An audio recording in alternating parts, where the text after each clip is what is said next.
All right, Hillbilly Wizard fans, there it is, the 57 Chevy. You saw it on the channel earlier, a little sneak preview. Here's your chance to see why it was here. It's going to be so disappointing to see this truck leave because it's just so cool to look at.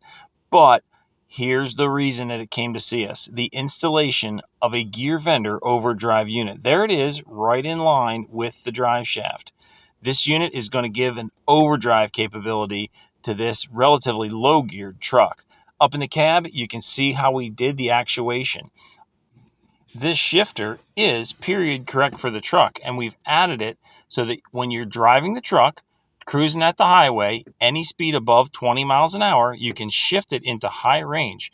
And what that does is electronically actuates the gear vendor unit, which drops the engine RPM at cruising speed by about 500 RPM. The total speed of the truck is monitored via GPS, so you do not impact the readout of your speedometer. Big shout out to Ken Novinger for trusting us with his truck. He's the absolute expert on 55 to 59 Chevy. And reach out to us via all the channels, including hillbillywizard.com.